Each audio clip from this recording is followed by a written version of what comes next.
ladies and gentlemen, and everybody else joining us today. I'd like to welcome you to our day 4 of our COP28 daily briefing, hosted between the Democratic Environmental Caucus of Florida and Democrats abroad.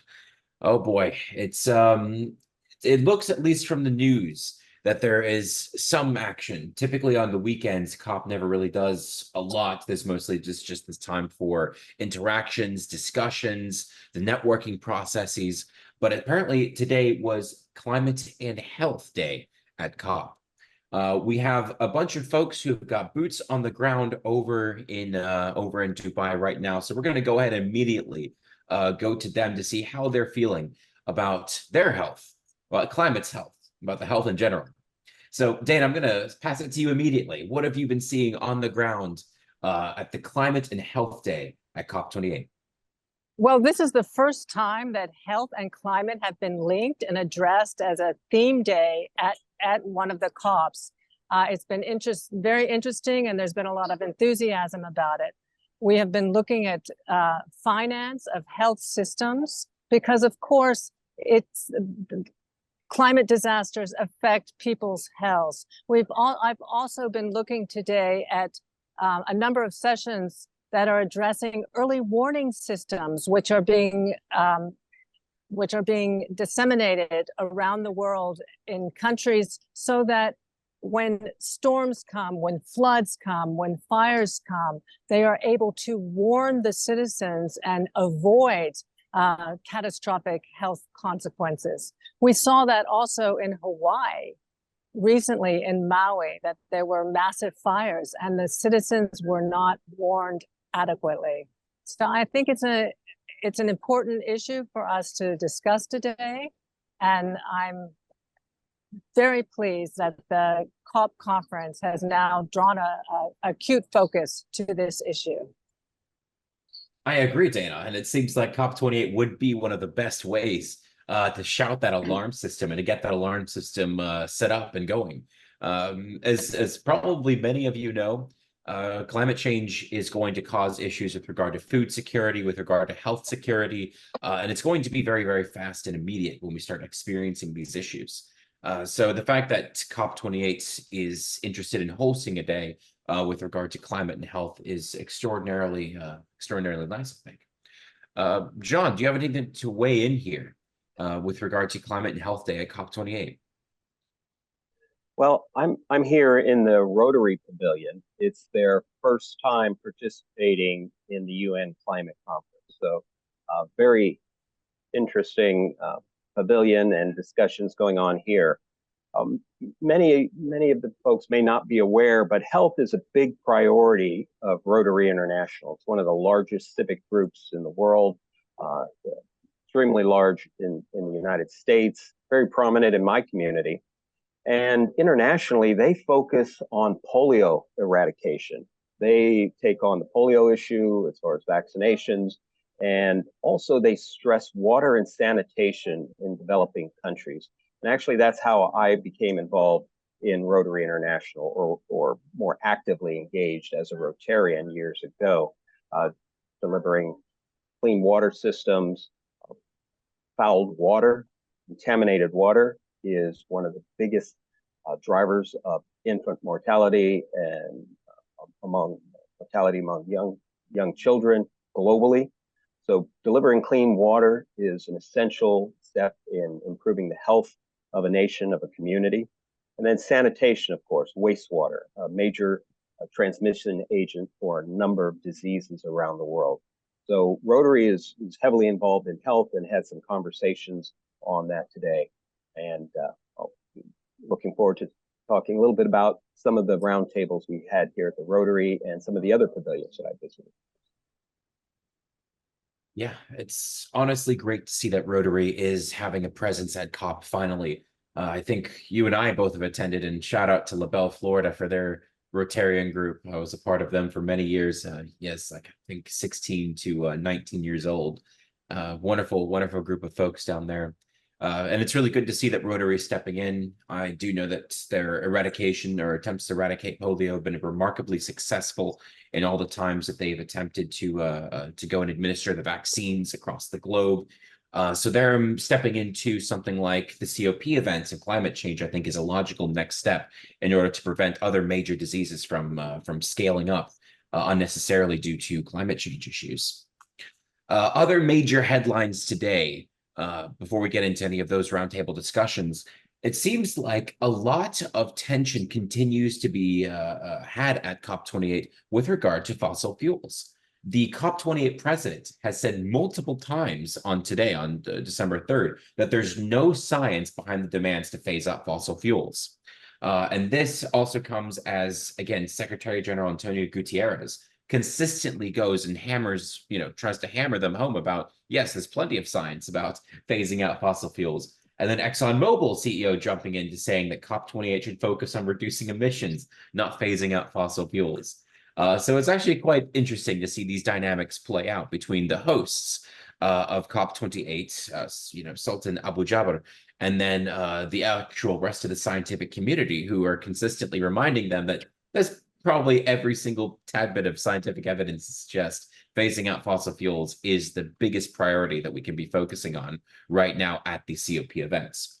But I would like to go into more of a discussion about the fact that it's 2023.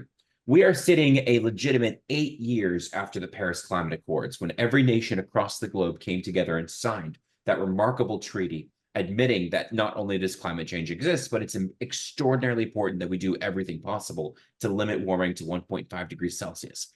8 years after Paris, and we're still having these discussions on whether or not phasing out fossil fuels is a necessity, which triggers, I think, two important points. And the first point is the actual location for COP28 this year that kind of made this a very logical argument for the UAE and for these major oil producing countries who see this as perhaps a way to showcase why fossil fuels should not be phased out as much as possible, but also how the UAE is shaping these discussions in general, trying to manage and trigger these discussions in a way they see fit.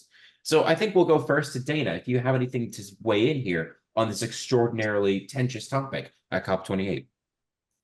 Well, I think we can all agree that it's been a contentious and even dangerous precedent that they have set in hosting Al Jaber, who is the president of the largest oil company in the UAE. They would, of course, like to continue production, but I think the world is recognizing that this is a necessity. We are in the midst of an energy transition, but as I said yesterday, with the upstart of renewable energy, we're just adding more energy, and we haven't yet peaked or started reducing our fossil fuel consumption, and that has to happen now. And one way for that to happen is if the world stops subsidizing this fossil fuel industry, and doing it now, that we stop building new infrastructure. It was a great great announcement yesterday when Rick Scott and John Kerry, Rick Duke and the deputy to John Kerry, and John Kerry announced new methane restrictions with the Environmental Protection Agency in the United States, that oil wells will be, and fracking, that there will be some control on flaring, that there will be more emphasis on reducing methane, which doesn't last as long in the atmosphere, but it is far more potent in terms of raising greenhouse gases. Something has to be done first through policy, then through implementation. It must start with the United States, because where the United States leads, the rest of the world does follow, but it's going to mean pressure on countries like the UAE and Saudi Arabia and other oil producing countries to not only begin tapering down their production, but to look very carefully at how they produce and what kind of methane is released as they produce. I agree, Dana. Where the U.S. leads, the rest of the world often follows. I think there have been many discussions since Paris, especially after Donald Trump became president, which suggested that the U.S. was not qualified to lead those discussions anymore, given our election of individuals such as Donald Trump and the rest of the Republican Party, who consistently deny that either climate change exists or that it does exist, and that their solutions for fixing these problems are just off the wall crazy. Which it's good to see that Vice President Kamala Harris is still presently over at COP28, still trying to showcase that this point that Dana made, that the U.S. does need to lead these discussions as much as possible. And nations like the UAE and Sultan Aboujaoude will continue to suggest that fossil fuels are incredibly important as long as the U.S. isn't fully committed to this discussion, in a sense that we will not be pushing fossil fuels as our main driver for our economy. We won't be pushing those subsidies as well. And I'd now like to move it over to John. If you have any thoughts on this discussion with regard to what's happening over there, how UAE is consistently defending the use of fossil fuels and consistently saying that science doesn't play as large of a role, or that the science supports that fossil fuels can play a role in a world during and post climate change. Well, the point that Dana made about subsidies is central, particularly within our domestic politics, within the United States. All of the incentives that we develop for renewable energies are basically simply offsetting the subsidies for fossil fuels. So until the subsidies for renewables reaches the level of subsidies for fossil fuels, you're not even getting above zero. So before you start establishing subsidies for renewables, it's most logical to remove the subsidies for fossil fuels. But of course, that's a political matter that Democrats often have as much difficulty with as some Republicans. Republicans are, more extreme on this issue, but Democrats are extremely sensitive to the business community and have not taken any dramatic action to eliminate these subsidies. And that needs to be a priority for the party, in my opinion. Once you eliminate those subsidies, the incentives that you've provided for renewable energies become, an order of magnitude more effective. So it's very important to get rid of those. As far as eliminating fossil fuels completely, it goes back to the profit motive. How much of the product's revenue is the industry willing to assign to offsetting their greenhouse gas emissions? It can be done, but it takes a distinct, a very deterministic fraction of their production to do that. It may take 20% of their energy. It may take 40% of their energy. It may take 50% of their product to undo the negative effects via greenhouse gas emissions generated by the burning of these fuels.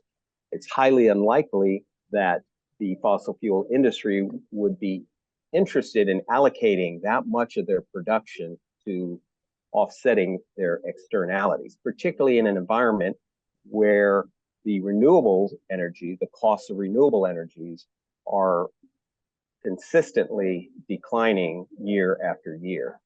And that's true of solar, that's true of wind, that's probably going to be true of geothermal and other renewable energy sources.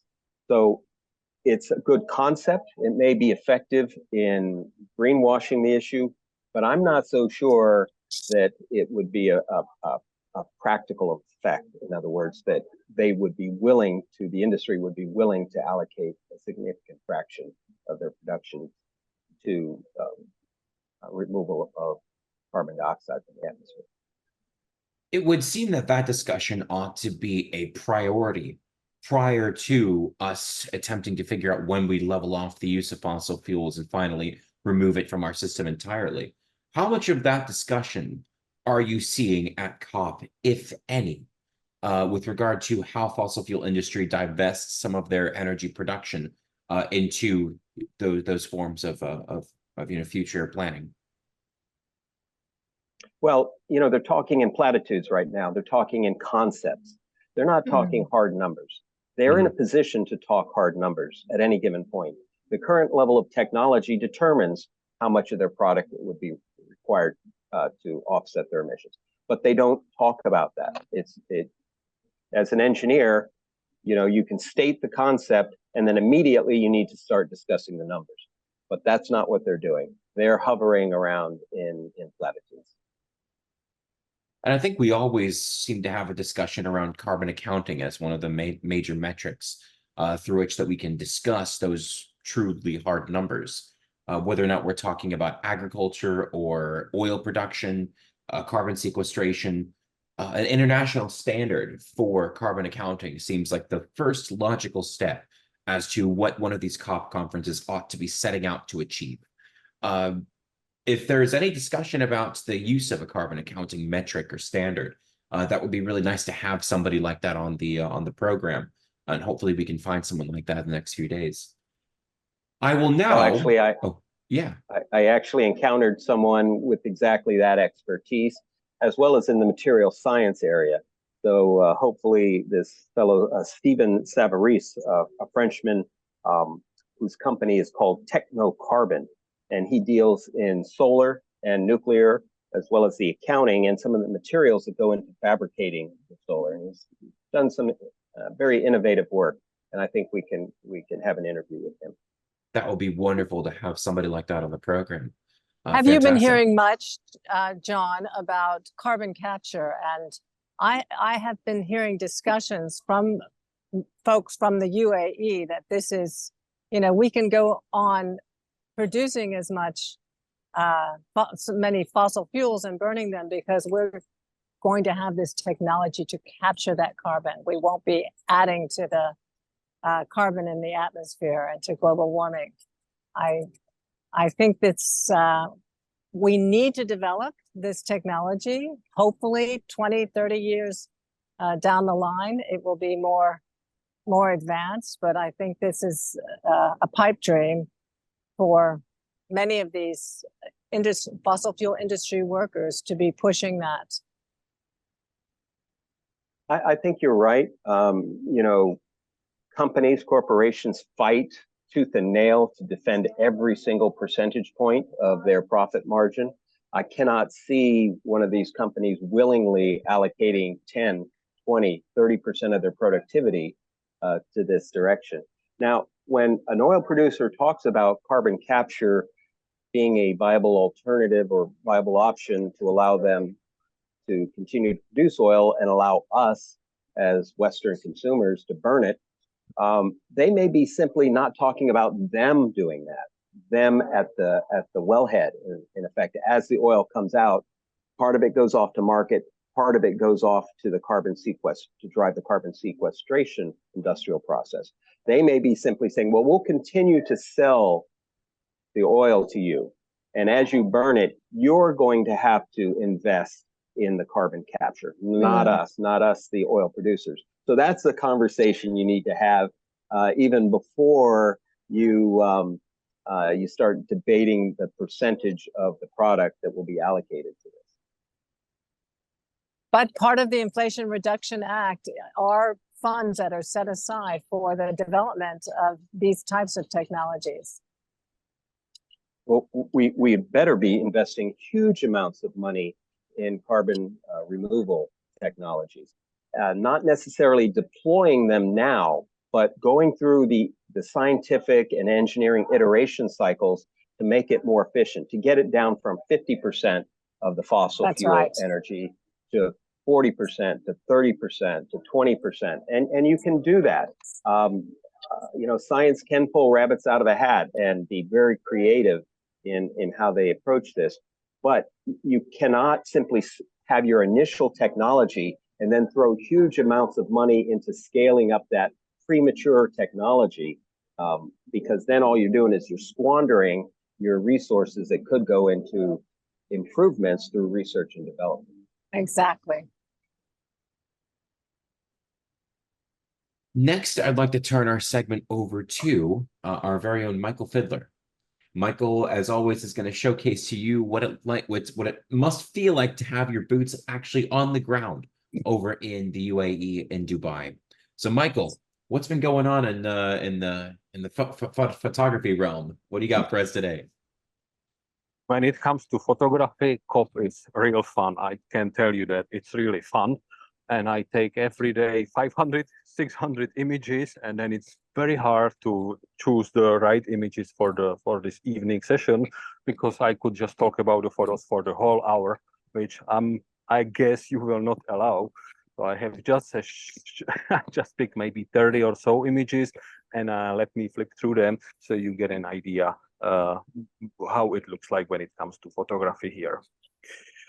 I took this image, the first one. I took it on the very first day when I was just scouting the area, and I like the architecture. It just amazed me how many wonderful and architecturally unique buildings are here. And I did not know what is this building about. What is it? Actually, I sit in front of it right now, and I was curious, so I walked in today. And it is an exhibition, if you would say, called Passage of Water. It's a huge building, and the exhibition itself is relatively small. That surprised me. What is the exhibition is about comparing images, say from NASA or from International Space Center of the very same area, comparing how the specific area looked like, say, 10 years ago or 20 years ago, and show the difference comparing today. So you walk in, it's a pretty long wall. You wouldn't expect that for an exhibition. It's probably 100 or 150 meters walk before you actually get in there. And once you are in, there is some very high-tech exhibition. It's almost a 3D space. It's like a circle, and you can look all the way around you. You get a mouse and some other equipment, and you can play with the equipment. I think it's powered by Google and NASA together, and it's really fun to play with it. Since it's passage of water, it's related to rainwater, to water. And when I was there, it was specifically related to rainwater. On the downside, I would say that the exhibition or the topic was fairly easy. The facts that they were showcasing there seemed to me fairly easy for such a exhibition. Now, when it comes to the technology, I have seen several of these booths powered by Google AI, and it made me thinking that artificial intelligence, AI, might be very useful for fighting climate change. I will need to check more on this, because I use AI quite often, but I never really use it in the context of a climate change. And I think there is definitely some potential in this area as well. Now, as usually, I just walked through a few pavilions just to get an idea. And when I stepped into Malaysia, there was a huge delegation with this gentleman on the left-hand side. I did not really know who he was. I just took a photo and went away. I think I went to Turkey and did not really bother to learn who he was. But I went to Turkey, and he came to Turkey 2 minutes after me, again with a huge crowd. And I still didn't know who he was, so I asked the photographer next to me who he is, and the response was, I don't know. I asked another freelance photographer, he didn't know either. I asked the third one, he did not know either. Only the fourth photographer actually knew who he was photographing. So this gentleman is a chairman of the Islamic Development Bank, and that's the situation here. Here are so many important people, chairmen, prime ministers, ministers, and so on, that you get confused who you actually meet. Sometimes you also meet a person that you know. So this is the UN Secretary General Antonio Guterres going to one of his sessions, and I think he was a chairman of this specific session in the plenary. So you meet these people that you also know who they are. Before coming COP this morning, I checked the news, and I saw several images taken with the white background. And I still haven't found the space, because I went to the various plenaries and pavilions, and I could not find where is the space with this white background, where all the prime ministers and presidents were they gather and they have their photos taken. Today, I was able to get in. It's next to one of the plenaries, and I could walk through the alley with all of these wonderful flags. And this is how it looks like. That's where the prime ministers and presidents, where they hang out. And this is how it would look again when some of the delegations come in. Then I was stopped by some organizer, and I was asked if I want to get a ticket to an exhibit or to an event. And I said, of course, please give me a ticket. And I walked in to this Al-Baha Theater. And I have to say, I was amazed by that space. Was simply visually, it was amazing. I don't like to say wow, but this was really a wow space. It looked like in a fairy tale. It was changing the colors. It was all the screens were everywhere on all sides, 360 degrees around you on the COP. It felt amazing. And I knew that something was going to happen. When I asked what it will be the program about, they did not know. They just gave me the ticket and said, get in and you will see. I walked in, and the gentleman on the right-hand side is some security guy. And at that point, I knew there will be someone very important showing up. So I stick around for a while, and then the show started. At first, there was some artistic presentation, and it was the second time today when I said, wow, because it was huge, it was changing the colors, it had a great audio, and visually it was just stunning. This is, I think it's a panoramic image, and if you looked around, well, it was amazing. It kept changing, and here are just a few more images from that area. And when I'm in the presentation, I usually don't clap, but once this presentation ended, this artistic presentation ended, I had to clap. It was just amazing. And then I took few images of the people who were actually in, and I was aiming for the gentleman in the middle because I was told that that's the president of the United Arab Emirates, Mohammed bin Zayed. But when I looked properly on this image, the gentleman on the right-hand side is Bill Gates. Then I only realized, yeah, that's actually Bill Gates. And then I got a few close-up shots of Bill Gates. And the reason why what they were doing there, they were basically having a bridging session for the Reaching the Last Mile Forum 2023. Because the topic today, like it was said before in the stream, was health. So they were having a pledging session or pledging announcement. And to be honest, it was fun at the beginning because I was just taking a few images of, well, here you can see Bill Gates or the COP president, Sultan Al-Jaber on the left-hand side. And it was interesting to listening to Bill Gates delivering his notes. And it was the first time I met Bill Gates.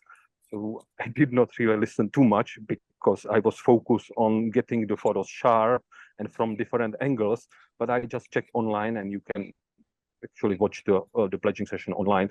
I might listen to it once again because I was just so focused on Bill Gates that I did not really pay much attention to anything else, just to take some good photos. But then I started to listen. I believe this is the president of Tanzania, and this is a minister of development for United Arab Emirates. And then I started to listen to those speeches, and it was most of the time the same. We are announcing this amount of money for this fund, and we need to do more. And there were maybe 20 or 25 speakers like that. Each of them had only 2 or 3 minutes. But after a while, I just gave up, took a few more images, and went elsewhere. But they were discussing the neglected tropical diseases, and then also moved to polio, which I already heard in this stream today. So they were showcasing that there are only 2 polio-free countries in the world that still have polio, which would be Afghanistan and Pakistan. And they were mostly talking about Pakistan, that they are making huge steps ahead, and Pakistan might become a polio-free country as well in the near future. Now, this is I believe, the last image of the day when Bill Gates gave me a look and a smile. So thank you, Bill. I'll see you next time. And with that being said, I'm turning it back to you, Rock. Well, if you foster any connections with Bill Gates, do let me know. I've got a couple grant projects that we can probably get them funded. Michael, are you still there? Yes, I'm here. I had a question. Now, that artistic show, that light show you described, did it include, was it simply artistic, or did it include climate themes, water themes integrated into the show? It was both. It was very artistic, but also it included the climate-related topics. It was mostly related to diseases, fighting polio, and it was about also rainforest and clean water. Do you Michael, feel that this was sort of? Sorry. Go ahead. No, I was just about to say this. We cannot be everywhere at once. There is so much going on here in the green zone, in the blue zone, in 90 different buildings and events. And it is just extraordinary to see this event through your camera lens. To somebody who has boots on the ground, it really enriches my experience. I'm sure John's experience, and absolutely fabulous, Mike. Thank you very much. Well, thank you. As Michael I said, I have another 500 images taken today, but I think unfortunately this whole stream cannot be just about photography. I would like that, but that's not the case. You know, we had done image speaks 1,000 water words. Projects. Exactly. We had done water projects through Rotary International in Central Asia, Tajikistan and Kyrgyzstan and Afghanistan. And we had trouble communicating it to people. But when Michael did a photo montage of the project and the people and the landscape, Rotary International magazine picked it up and published it internationally in, I think, about 12 different language versions of their monthly magazine. It was quite impressive. That's why I was asking about the light show. As Michael's work demonstrates, imagery does motivate people. Michael, do you feel like that imagery that you saw, if tailored even more towards the climate message, would that be effective in sharing with the general public in various venues to help them get on the right side of this issue and maybe be more sensitive and favoring candidates who are more activists on the climate issue? Well, definitely yes, because like Dana said, that an image is worth of 1,000 words, and I have seen some very nice exhibitions here, and also some photos and some other art around, and it tells the story. But in this specific case, because it was in this auditorium and it had a great Dolby sound and almost 3D, and it was coming from all sides, and wherever you look, you saw it was just kind of falling on you. You were immersed. You were right in there. At once, for a second or for 10 seconds, you were in the rainforest, and then you were moved to Alaska, to beautiful mountains, and it was just very immersive experience. I think to communicate the real urgency of this existential problem we're facing, it takes more than communicating facts and giving information. And I think it takes a village of all kinds of artists, writers, narratives, music, poetry, and photography. I was at a recitation of poetry and music today about resilience, which was able to reach young people in a way that just throwing out the facts of, 1.5 and so many megatons of carbon cannot touch people directly in the same way. It takes this ability to touch the human spirit in other mediums. Well, perhaps as Democrats, with a mandate to get our candidates elected so they can effectively address this issue, maybe the take-home message, one of the most important take-home messages from this COP, is the importance of art and different media communications methods as a form of campaigning, not just our traditional campaign methods, but exploring these new avenues and these new methodologies. I think that's really important.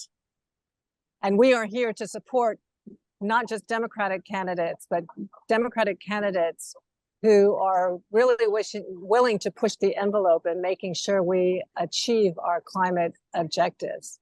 I'd like to remind everybody, I'm from Democrats Abroad.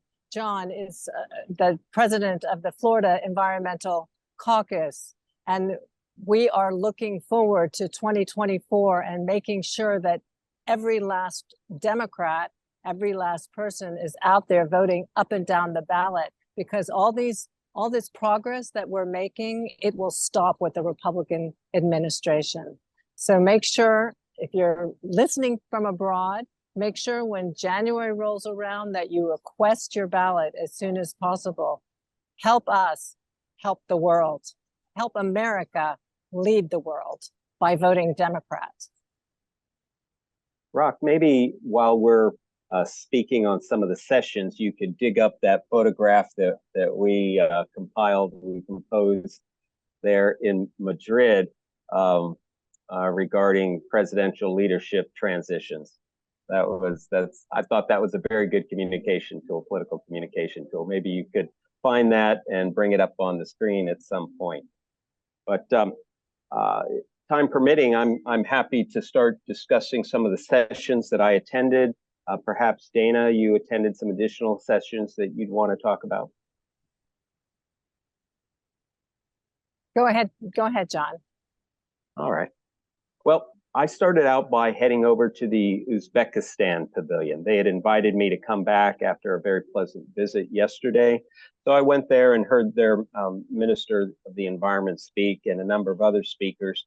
And I went from that pavilion over to the Azerbaijani pavilion, and then the Tajikistan pavilion, and then the Central Asian pavilion that represented a number of nations, about 5 nations in Central Asia, all the stands. And they were almost all giving the same presentation. They all had the same priority. And it speaks to what we as agricultural engineers, as agricultural scientists back in the early 1980s anticipated would transpire as the climate crisis grew worse and worse over the decades. What they were talking about primarily was how climate was affecting them most directly through water. Too much water, too little water, and combined with uncertainties and with higher temperatures. And the primary effect on this, on their nations, the peoples of their nations, was to put a serious dent in their food production. It greatly diminished their productivity. As a result, they were all experiencing migration, significant migration within their nation, not from nation to nation, but from the rural areas into the urban areas. And you may recall from 2011, 2012, when Syria melted down, that was preceded by a drought in Turkey, or in Syria, that extended into Turkey as well. But the Syrian farmers were so devastated by this drought that they moved in large numbers into the cities. Then they became discontent. Then the government reacted harshly. Then the entire nation melted down. And these Central Asian nations are looking over at that example, feeling that same pressure, knowing that their populations are moving around as a result of the climate crisis, as a result of its impacts upon water and food production, as well as creating unstable soils and creating landslides. In many of their mountainous areas, they have permafrosts, and as those thaw, that land becomes unstable. So they talked about how they're having a crisis in being able to even monitor this. They have a shortage of trained young people, personnel, professionals, young professionals coming into like the hydrometeorology ministries and office, and they're being able to retain this talent that often gets attracted away to other nations. And they're facing significant challenges, not just dealing with the migration, but just trying to collect data on the problem. So this was a theme among many nations. and it's exactly what we anticipated back in the early 80s would constitute the onset of a severe climate crisis. And then I went over to the Cameroonian exhibition pavilion, and it was their first time having a pavilion at COP. Cameroon is a Central West African nation. In fact, I taught there at an agricultural university in the 1980s, and it was very interesting to talk to some of those people, the young people that from their Ministry of the Environment who were representing their nation. So I enjoyed that visit, and then came over here to Rotary and participated in it was supposed to be a panel discussion, but because there were 4 or 5 panelists and there were about 6 or 7 audience members, they simply had us create a circle and it became a round table. So I enjoyed interacting with them. It was very informative. Rotary is an important civic organization in the United States. If you can transform the attitudes of Rotary, you can transform many American communities, including the political outcomes in those communities. So it's great seeing Rotary beginning to address this. However, the United States wasn't heavily represented. This panel was led by Swiss Rotarians and attended by many other nationalities. I think I was one of only 2 Americans in this particular roundtable. The person who had organized the pavilion and the roundtable is the Rotary International Arab League director. Also attending was a managing director from the World Economic Forum, and then a director from the Institute of Economics and Conflict, demonstrating how instability driven by food and water can have an impact upon destabilizing a society and leading to conflict.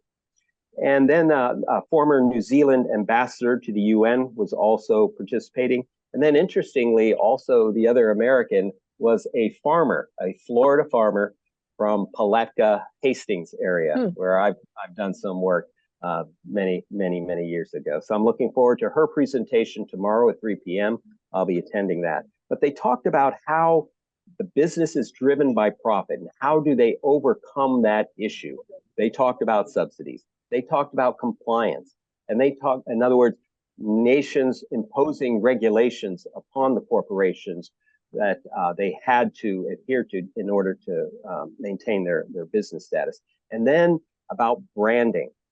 Many companies feel it's necessary to demonstrate their green credentials. And then that led to a discussion on my part about ecological economics and making sure that that branding accurately reflected the realities of the companies and their products. So we had a very good conversation on that, and I enjoyed it very much, made some excellent contacts, and met a young man named Peter Fobbs. And Peter is a Democratic activist from California. And professionally, he's here at COP orienting and training young people who belong to the delegations of many nations. Many of the nations allocate, of course, appoint senior representatives to their delegations to engage in the negotiations. But they all appoint a significant number of young people, in effect as proteges, and to give them experience in this arena.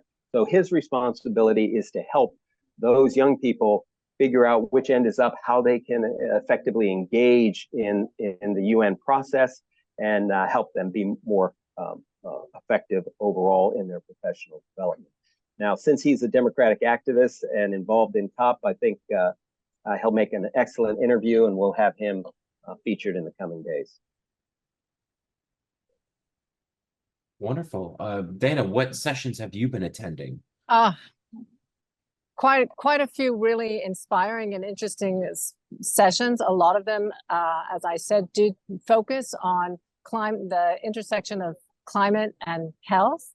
One very interesting, I'm trying to remember, maybe it was in the food systems lab, because what we eat, what the food that we are able to produce and the system that enables it will have an extraordinary impact on health going forward as we face the climate crisis. And there was a young woman there that really struck me that's working with the European Union. She couldn't have been over 20 years old. She's and she spoke about the youth movement and how the youth of today are larger than they've ever been on planet Earth. And they are also the most connected, both virtually and within their communities. And there is no way that we can solve the problems that we're facing without the youth being a real partner and decision-making agents in that process. And that in most of these organizations, most of the people you see around here are people with more experience that are older, and they have, you know, like a little delegate here, a youth delegate there, but that really the young people have to be brought up and fully integrated into the decisions that are being made that are going to impact their future. So she was quite an inspiration, and I have been looking for young people as I've been around here today. Another session that I attended was a young man who is German, and he is studying at Harvard. He's become I guess, a well-known youth climate activist. He will be personally interviewing Al Gore tomorrow in a closed session, but he's also a musician and a poet. He performed with the Resilience Hub. Many of you might know it. It's an excellent platform virtual platform where you can follow this conference. And he did a music and poetry recitation on resilience, and the resilience, what it will take to overcome this existential challenge that we're facing.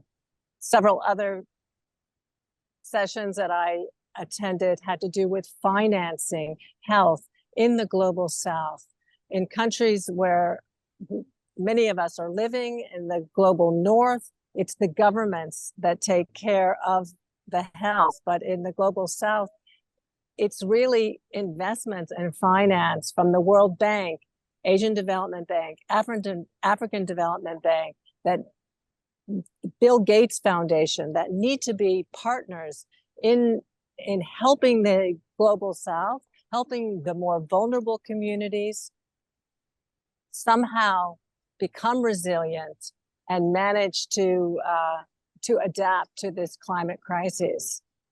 Also of interest was this session that I attended with Petri Tallas, who is the chairman of the World Meteorological Organization. He also happens to be Finnish, and it was on climate early warning systems for climate disasters, as I mentioned earlier, whether it's fires or storms, hurricanes, because warning the population with the kind of technological systems in place, there are technologies being produced by Google, by Finland, by various actors and partners around the world that can get these warning systems in places in the Pacific Islands, in places that are fire prone, in places that are hurricane prone, so that life can be saved.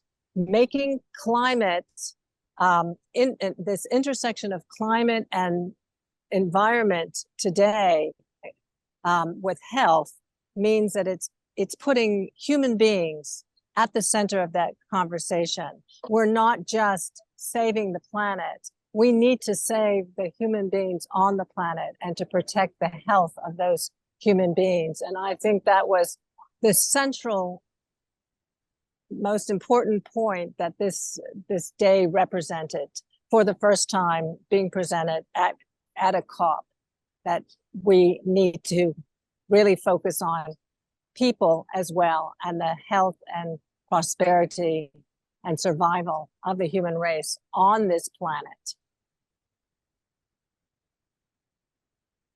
Very aptly said. Thank you very much, Dana. As a reminder, if anybody has any questions, please throw them in the chat. We will get to them as soon as possible. But now we're coming towards the end of our segment here today. And if anybody would have some last closing thoughts here, now's the time. We'll start with you, John. Do you have any closing thoughts today as we finish and wrap up our day 4? Well, it's been a very busy day, and today was really the first day we had our feet solidly on the ground, and we're able to navigate this venue and get to many of the sessions that we knew were going on, and providing excellent material. We're just pleased that things are going smoothly now, and we're able to capture the information and deliver the message back home. Yeah, very, very aptly said, John. Dana, any last closing thoughts here? Well, this is only day 2 here for me, so I am still getting my sea legs, but finding my way around. There's so much on offer here, and it is a bit overwhelming. But I'm looking forward to the programs going forward, and I want to remind folks that are listening tonight that we will be broadcasting live from a Democrats Abroad event where we're welcoming Americans to convene on client at another venue here in Dubai. So folks from Democrats Abroad, UAE, and Americans flying in from all over the world will be joining us, and we'll be just meeting a few of those people and discussing with them why they're here, what they're up to. It should be an interesting session for tomorrow. Looking forward to it. I couldn't agree more. So thank you very much, everybody who's joined us here today. Whether or not you're viewing us from any of our live stream platforms or Zoom, we're very glad to have each and every one of you along with us for this wonderful journey. Whether you're in Dubai or in the US, we hope that our program has been educational, also does the same job of rousing our Democrats and to really get out the vote, to showcase that this is what we do. We do support the science, we do support the scientists, and we will be continuing to showcase you our coverage of COP28 in Dubai over the next couple of weeks. Please feel free to keep tuning in every single day. Feel free to email in any questions or throw them into the chat box, and we'll definitely be glad to address them as time goes on. With that, we are signing off for day 4 of our coverage of COP28 in Dubai. Until next time, folks, I'll see you later.